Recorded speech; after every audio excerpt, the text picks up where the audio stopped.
voz de quem produz. Olá, meus amigos, um grande abraço a vocês. Estamos no estúdio da Associação Comercial e Empresarial.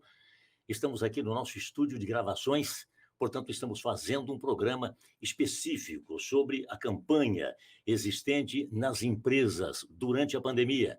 Foi segura ou não? Essa é a pergunta. Eu tenho aqui hoje no nosso estúdio o Manuel Carlos Maza, que é o presidente da ACESCRIP. Está aqui comigo. Como é que vai, Manuel? Tudo bom? Que bom tê-lo aqui. Obrigado. Muito obrigado. E também estamos com Maria Cecília Fim Lima. Ela é presidente do Sindiconte. Maria Cecília, minha amiga, que bom tê-la aqui. Obrigada, é um prazer também estar com vocês. Nós vamos bater um papo hoje sobre conscientizar sobre a vacinação e mostrar às empresas a importância de estimular os departamentos de recursos humanos e os colaboradores a completar o esquema vacinal. Vamos começar. Eu vou começar com a mulher. Perfeito. Dizem que a ordem das coisas é assim, né, Cecília? Então, vamos lá, Maria Cecília, a primeira pergunta que eu quero fazer. Aliás, um introito. Quem vê cara não vê Covid, este é o lema desta campanha Empresa Segura, lançada pela Associação Comercial e Empresarial, aqui de Rio Preto, a CIRP. Uma campanha que leva o apoio da Prefeitura Municipal e a parceria das entidades, a PET, a CESCRIP, Sinduscom, Sindiconte, Sindipan e Senhores. Eu sou o jornalista Roberto Toledo, sou o apresentador do programa, mas sou, acima de tudo, um dos diretores da Associação Comercial. Eu sou diretor de Relações Públicas, de relacionamento, e isso é o que nós vamos fazer aqui agora. Esse relacionamento falando sobre Covid. Covid é um assunto, não é apaixonante. Portanto, nós temos que ser, como você diz assim, ter muito espírito de combate para a gente poder responder. Então, eu queria começar Vou conversar com você, Maria Cecília. A campanha Empresa Segura, ela quer estimular a empresa a conscientizar seus colaboradores a completar o esquema vacinal para a diminuição dos casos de Covid-19. Bom, por isso, não dá para saber quem está infectado ou não, porque é uma nova variante. Os sintomas de muitas pessoas são leves e até mesmo inexistentes. Bom, eles podem também atacar severamente, né, alguns indivíduos. Por isso, os cuidados têm que continuar redobrados. Maria Cecília, hoje nós recebemos você aqui com muito carinho, recebemos também o Manuel Carlos Maza, e a primeira pergunta para nós fazermos aqui, não um debate, mas fazermos aqui um estudo sobre isso. Desde muito pequenos, nós recebemos as nossas primeiras vacinas e, com o passar dos anos, nós continuamos a manter a nossa carteira de vacinação em dia. Sabemos da importância das diversas vacinas que já tomamos e que algumas doenças já foram até erradicadas devido à grande cobertura vacinal, como é o caso da poliomielite.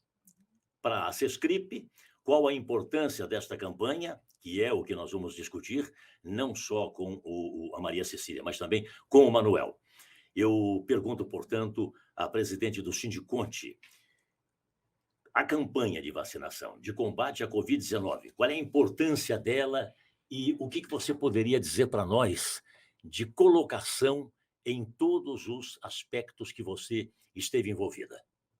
Veja bem, eu acho que a campanha da vacinação é de suma importância, principalmente no quesito de deixar as pessoas obrigadas a tomar essa vacina. No momento que a gente deixar livre, eu acho que não vamos demorar muito para sanar, para frear com a contaminação do vírus. Eu acho que isso é muito importante, por isso que nós entramos e engajamos nessa campanha para conscientizar mais pessoas a se vacinarem por completo. Certo. Né? Porque nós tivemos pessoas que tomaram a primeira dose e se contaminaram e não voltaram para tomar a segunda dose ou as demais. Né? Então, eu acho que isso tem que ser uma conscientização que nós, por exemplo, eu como vacinada, é difícil você entrar num embate com alguém que não confia na vacinação. Mas nós temos que mostrar que, como você colocou, da poliomielite e tantas outras vacinas que foram erradicadas devido o avanço da ciência, e o avanço foi muito rápido com a vacina do Covid-19. Então, nós temos que dar essa credibilidade para tantos cientistas que se empenharam horas a fio em cima de procurar a cura para esse vírus. Manuel, vamos completar a pergunta que eu fiz, a resposta da Cecília. Você acha que logo no começo, aquele ensaio que foi feito, parece que tudo programado, orientado pelos governos, os governos acabaram indo para a televisão, mudando o mundo, querendo fazer a forma deles. E aí eu ponho um ponto de interrogação, porque eu também não sou um estudioso dos humanos, mas sentia-se isso, né? Tem que fechar a porta, não pode sair de casa, não sei o quê.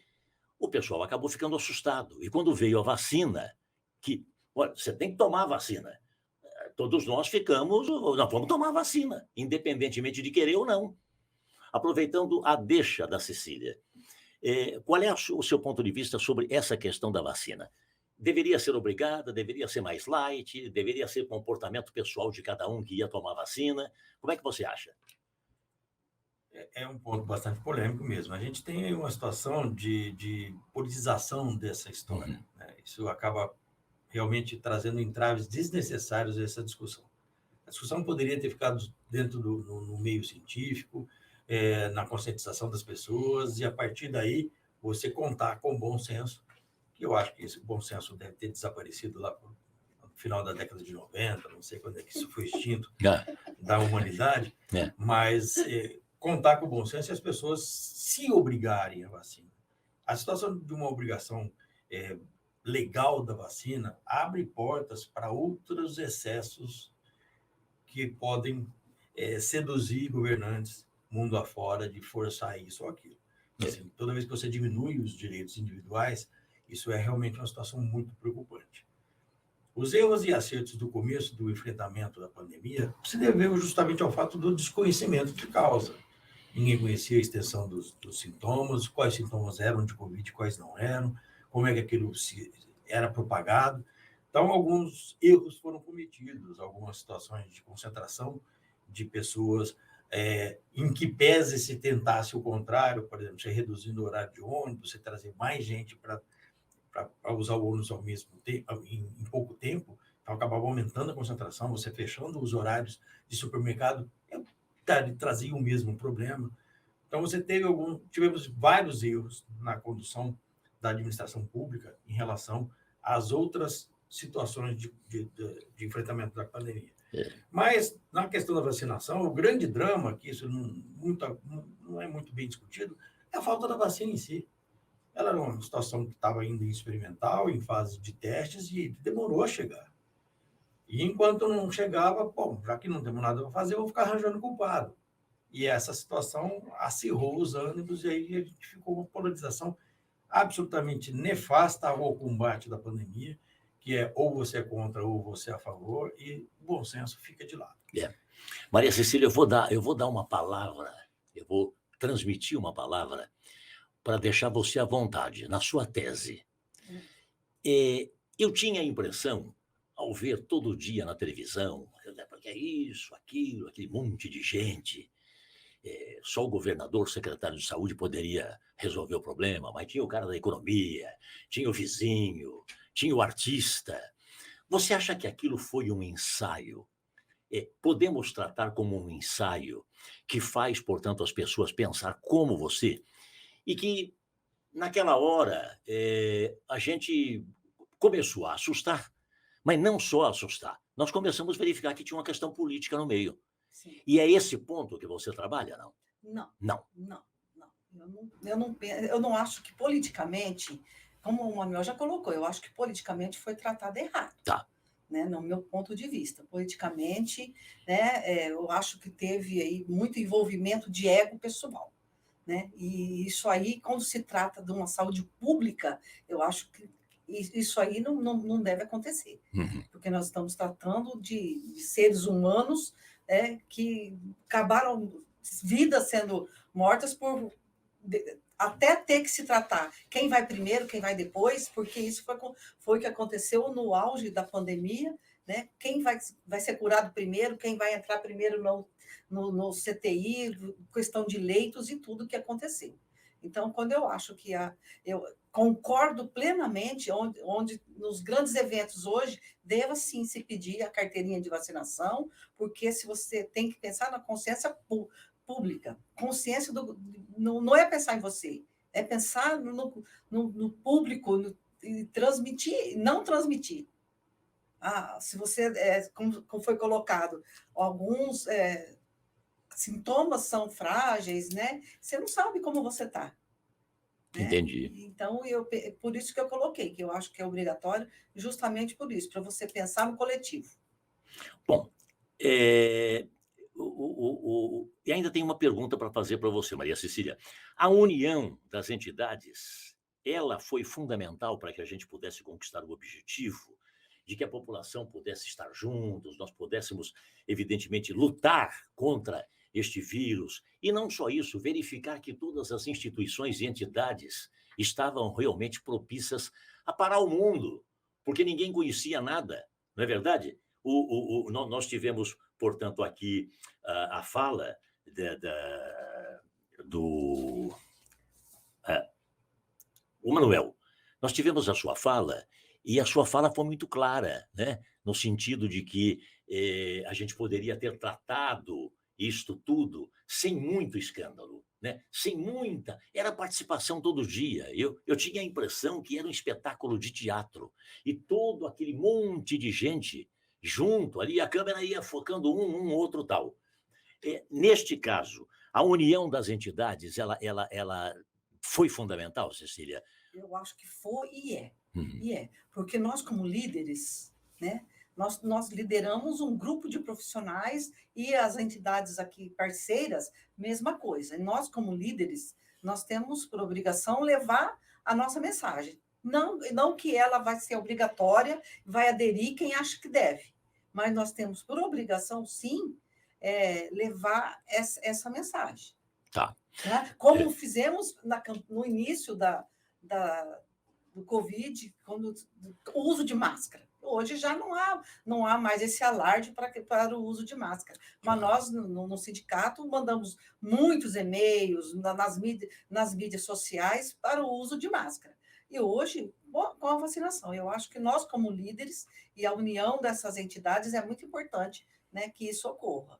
Dá para você destacar alguma coisa, Manuel,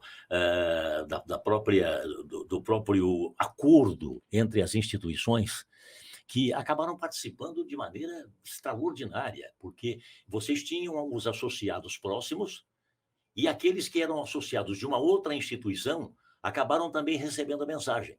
Fique em casa, não vai trabalhar, alguma coisa assim. Houve algum prejuízo? Houve alguma circunstância que você poderia contar como curiosidade ou alguma coisa séria que te chamou a atenção? Olha, a situação não ficou restrita à Covid. Ela foi motivada, a princípio, com essa preocupação muito séria. Lógico, ali eram entidades basicamente de empresários, né, ou de segmentos de produção, né? Então, ele tinha realmente uma preocupação premente com relação à interrupção de produção, quanto isso ia ter impacto na economia total e quanto tempo isso ia se permanecer como um prejuízo para a coletividade. Mas disso derivou uma união um pouco transcendente a esse objetivo inicial. A gente, para você ter uma ideia, passada a fase inicial, que seria natural desse desmonte do núcleo de entidades, a gente continua se reunindo. E agora tratando de outros assuntos de interesse coletivo. Então, esse foi um despertar muito interessante, em primeiro lugar, porque a gente vê que a gente tem eco, quando a gente senta para conversar com o poder público, a gente é ouvido, até por causa do peso dessas entidades. Algumas estão participando desse projeto agora, como você aqui, que você citou, mas no grupo de entidades nós somos mais de 20. São muitas entidades, representativas de quase todos os segmentos econômicos da cidade. E a gente teve a oitiva do lado do governo, do poder público municipal. Tivemos que brigar, nós fomos à justiça, a gente foi tentar interpelar via Câmara Municipal, a gente não se acovardou e ficou tentando o tempo todo levar o nosso pensamento. Nós nunca quisemos forçar a barra de impor um pensamento, mas a gente sempre quis ser ouvido com relação às experiências que cada um de nós tinha. A Certo. gente entende, cada um entende do seu segmento com muito mais propriedade do que os técnicos da prefeitura. E essa troca de experiências é que conseguiu ir minimizando o impacto negativo que algumas medidas tinham sido erroneamente tomadas no início, elas foram sendo, não vou dizer flexibilizadas, mas ajustadas à realidade e permitindo manter emprego, manter renda dentro de casa, evitar a questão de depressão, que foi terrível, que as pessoas não conseguissem sair de casa, ou saber que saindo de casa não tem como pagar uma conta porque está desempregado há 3, 4, 6 meses. Entendi. Aí, essa preocupação manteve a chama acesa no início, mas hoje as entidades já discutem outros problemas de viabilidade, de mobilidade urbana, de reeleição, de projetos que a prefeitura tem para a coletividade, e isso eu acho imprescindível. Eu sempre disse, né, nos fóruns desse grupo, a gente sempre fala sobre isso, a cidade tem que ser cuidada pelo munícipe. A administração pública tem que ser uma decorrência dessa nossa preocupação, dessa nossa mobilização. A gente escolhe alguém para levar as nossas soluções e os nossos anseios a cabo, não o contrário. E a gente tem se afastado da política sistematicamente, deixando que a política tome as rédeas da nossa vida e determine o que é certo, o que é errado, o que deve ser feito, o que não deve ser feito. Quando é justamente o contrário. A gente tem que identificar os nossos objetivos e escolher as pessoas que sejam alinhadas a eles. E esse debate é extremamente produtivo por isso. A gente consegue entender o caminhar das coisas, a gente consegue entender as necessidades primárias do município e consegue aí desenhar soluções que podem ser debatidas com quem já está eleito ou com quem se propõe a ser eleito para os próximos anos.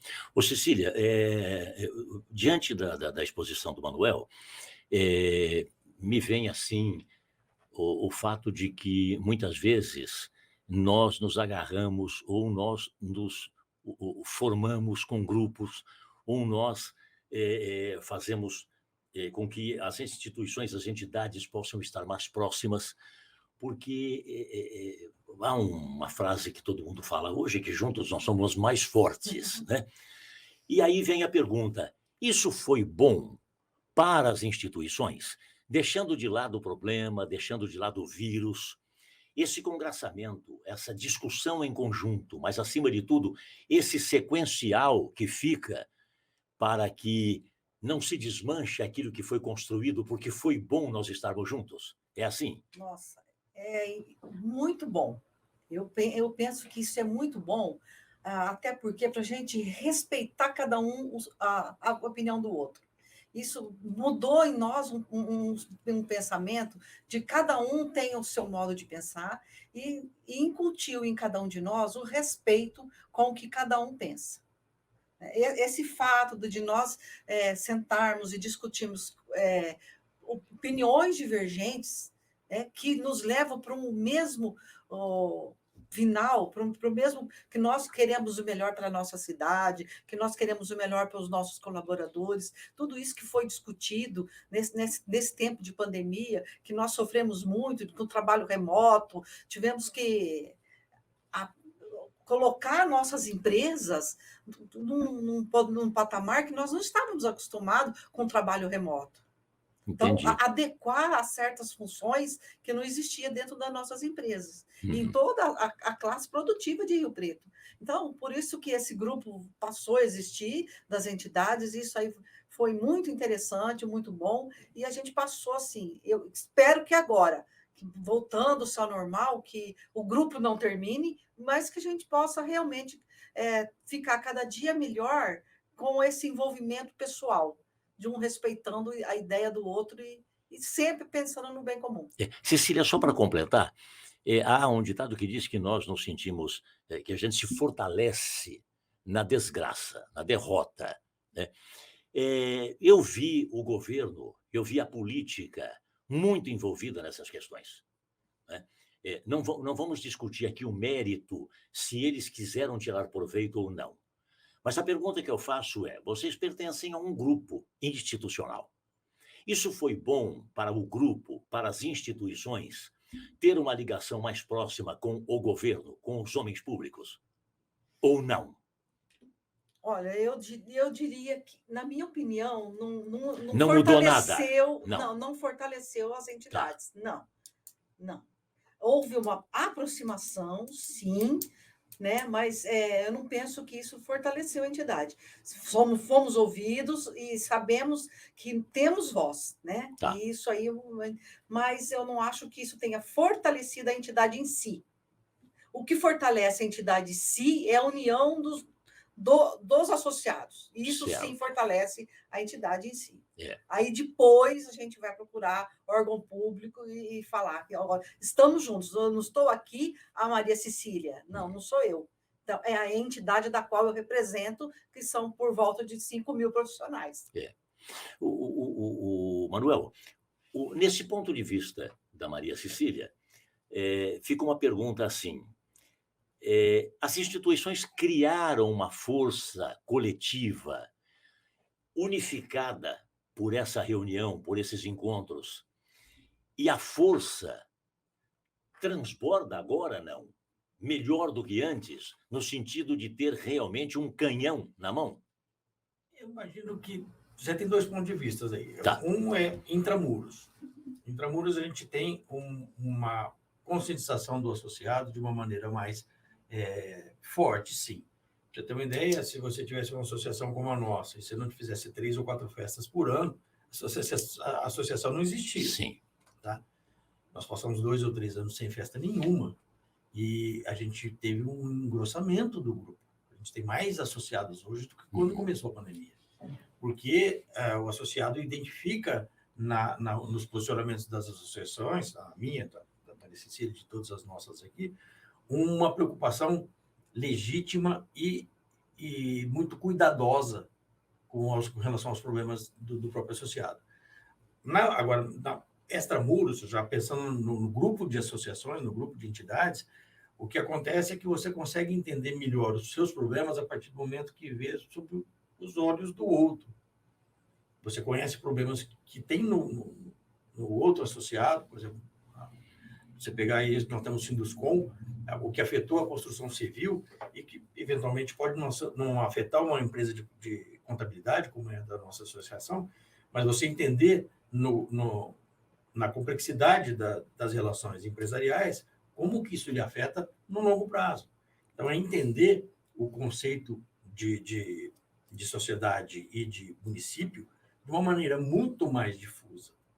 Você para de olhar só para o seu problema e começa a pensar até onde o seu problema é problema para os outros também, e até quando o problema dos outros pode acabar batendo na sua porta.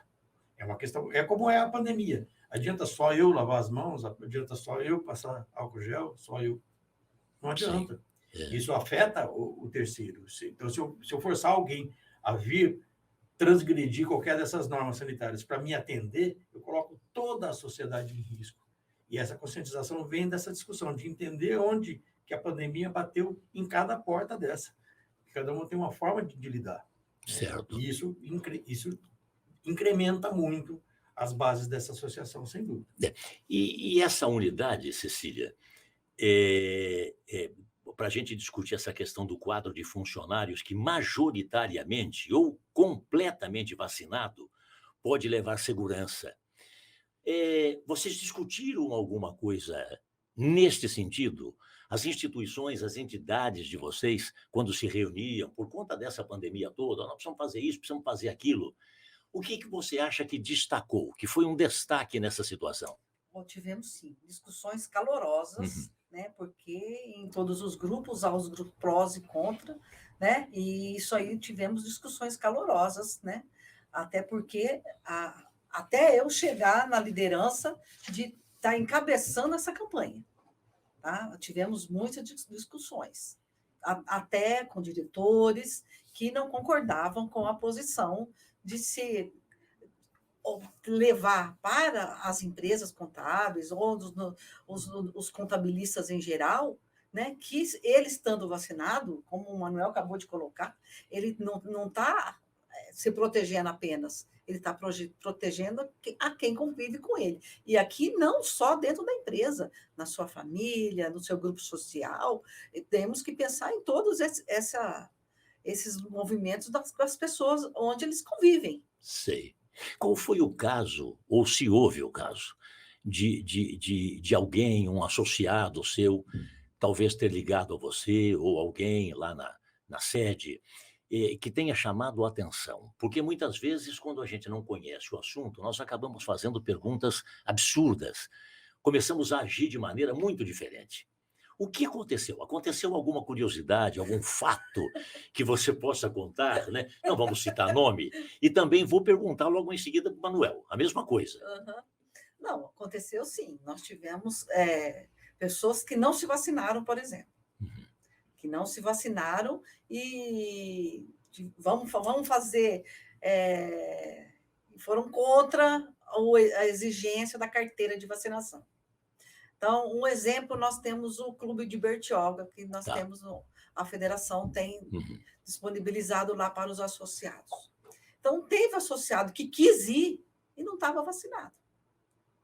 Ele não estava preocupado com o outro também. Não estava vacinado. Ele queria, eu sou o bom. Eu não estava vacinado e disse que não tomaria vacina e eu simplesmente falei, essa pessoa não pode ir. Né? Então, houve um embate, eu não conseguia, eu até fiquei um pouco constrangida, porque eu não consegui convencê-lo com os meus argumentos de que era importante que ele se vacinasse. E ele foi? Ele não foi, claro, não. Sim. Lá é proibido entrar sem a carteira de vacinação. Entendi. Ele não foi. Então, isso foi um fato que ocorreu realmente, né, com um associado que pretendia ir para Bertioga. Você tem alguma história para contar? Hein, Manuel? Nada o pessoal lá é mais sério, não? Não é questão de ser mais sério. A gente acaba tendo contato com mais empresários, né, do que funcionários e tal. A gente já fica sabendo dos casos de maneira indireta. Mas os números aqui são impressionantes. Assim. As empresas que tomaram cuidados, a gente tem empresas com mais de 1.000 funcionários e que você não teve nenhum óbito, ou que não teve nenhuma internação em UTI, porque sempre tiveram cuidados e tal. Tá. Essa é uma dificuldade que a gente tem para os pequenos, né? A gente sempre, né, no grupo de entidades, uma preocupação minha particularmente, é que o efeito barril, né? A ripa mais baixa é que determina a altura da água. Né? E a gente fala, a Maria Cecília, numa das primeiras perguntas, falou sobre a nossa dificuldade de passar para o atendimento a partir remoto, né? O trabalho remoto. Muita gente não tem dificuldade, tem impossibilidade. Sim. Não tem capacidade de investimento, ou não tem estrutura suficiente para isso. Você tem clientes ou associados que são 2, 3 funcionários dentro de uma empresa contábil, como é que ele faz o deslocamento? Não tem um servidor, não tem uma estrutura lógica, ou mesmo física, que lhe permita trabalhar que não seja inócuo. Então, para algumas situações, isso foi extremamente penoso. Né? Então, a situação era essa. Uma coisa assim que a municipalidade nos impôs e que foi absolutamente curioso é que nós, Maria Cecília idem, trabalhamos como clandestinos durante 2 anos, de portas fechadas e escondidos, torcendo para o fiscal não passar na porta. E se a gente não fizesse isso, os hospitais não teriam folha de pagamento pronta para pagar o funcionário, os supermercados, quer dizer, toda a cadeia essencial que estava funcionando, que dependia do nosso trabalho, não conseguiria funcionar. E a gente, por uma questão de responsabilidade, manteve o trabalho em pé, mas como bandido, escondido. Tinha que parar os carros longe do escritório para ninguém perceber que a gente estava funcionando, portas e janelas fechadas e trabalhar escondido. Isso, assim, para mim, durante a pandemia, foi a situação mais crítica, assim, mais curiosa que pode acontecer. Uma atividade que foi considerada um braço do executivo, porque ajuda a calcular os impostos que o executivo recebe, é acessório aos ramos essenciais, reconhecido em lei federal como sendo essencial por ser acessório aos essenciais, e ficou clandestino durante por falta de informação, por falta de não conseguir sensibilizar o poder público da nossa necessidade. Esse, para mim, foi o caso mais gritante de ter grande quantidade de escritórios trabalhando na clandestinidade por 2 meses. Cecília, para a gente concluir, vacinação, protocolos, higienização, máscara, distanciamento, são palavras que entraram na nossa vida nesse período, né? Uhum. Institucionalmente, né? A sua, a do Manuel, como um todo, porque vocês formaram um grupo. Continuam nessa toada, ensinando, pregando, ajudando? Sim, eu acho que veio para ficar. É. Esses protocolos de higienização, eu acho que eles vão permanecer aí por um período longo, né? Mesmo que haja a diminuição de casos de morte, tudo esse protocolo de higienização, elas vieram para ficar. Até porque isso é muito bom e combate não só o vírus do Covid, né? Ou outras doenças aí podem ser combatidas com um simples lavar de mão. Certo. Manuel, teve algum fato que te chamou a atenção? Se a Cecília também tiver, ela pode contar para a gente terminar. O curioso, o inolvidável, né? Aquilo que acontece, mas como? O que é isso? O cara endoideceu. Aconteceu alguma coisa que vocês marcaram nessa história toda? Olha, o que eu achei de mais curioso, a gente tem um cliente, que é meu cliente, né, particularmente, que tem poucos funcionários, e quando começou a história da pandemia, ele ficou tão desesperado que antes de qualquer medida do governo, ele fechou as portas e foi para o rancho, onde não pegava celular nem nada, Sim. e ficou 3 meses incomunicável. A gente não sabia se ele tinha morrido, se ele tinha sido internado, as portas do lugar dele fechadas, os funcionários chegaram para saber, o cara não vai abrir nunca mais. Mas ele levou a família. Levou a família, Sim. foi embora, sumiu. Mas ele ficou incomunicável. O lugar onde ele estava não tinha telefone, o celular não pegava, ele não avisou ninguém que iria fazer isso, ele ficou sabendo 2 ou 3 meses depois, quando ele voltou à civilização, dizendo que falou, não, eu estava fugindo do Covid. Então, você não sabe o que aconteceu? Não faço ideia. Não tinha TV, não tinha nada, estava lá pescando durante 3 meses, falou, a gente vai ficar 3 meses de férias, depois a gente volta para ver. Esse foi, assim, o cúmulo do isolamento. Ele sumiu. Sumiu. Falou, vou o seguinte, nesse período todo, eu estou fora. Eu tinha um amigo que falava assim. Eu passo. O veneziano, o doutor veneziano, falava sempre para mim, eu estou fora, eu não quero saber desse negócio. Cecília, tem algum caso para você, para a gente terminar, não? Aconteceu vários casos assim de extremistas, né? As pessoas. E eu acho que eu queria colocar mais. Nós, como empresários contábeis, a gente acabou perdendo muito. As empresas faliram por conta, né, de certas medidas que nos foram impostas, né? Ou redução de salário, né? As empresas não terem condição de montar um trabalho remoto para trabalhar fora do seu ambiente, né? Eu acabei perdendo muitos clientes no meu escritório, né? Porque alguns setores da economia foram muito afetados, muito afetados. Alguns foram dizimados, né? Eu tinha clientes, muita da confecção têxtil, por exemplo. E ninguém saía de casa. Quem quer comprar roupa? Você fala isso, eu fico lembrando de eu mesmo. Olha, eu saía de casa 6 da manhã, 7 horas. Voltava às 7, 8 da noite. Agora eu saio às 7, 8, e meio-dia e pouco eu estou em casa e boto roupa de dormir. Mas o que eu vou fazer? Né? E aí? Manuel, você tem algum caso para contar para a gente, alguma situação que a gente possa, pelo menos, terminar com alegria esse encontro? Né? A gente teve, olha... Eu te contei um triste. Não, mas o fato é o seguinte, é que é tão duro falar sobre isso, e tão dolorido, né, que eu quero terminar leve, eu quero terminar na boa. Vamos deixar para o Manuel um caso leve. Qualquer situação... crítica, as de guerra, qualquer uma delas, a gente acaba trazendo esperança no final, né?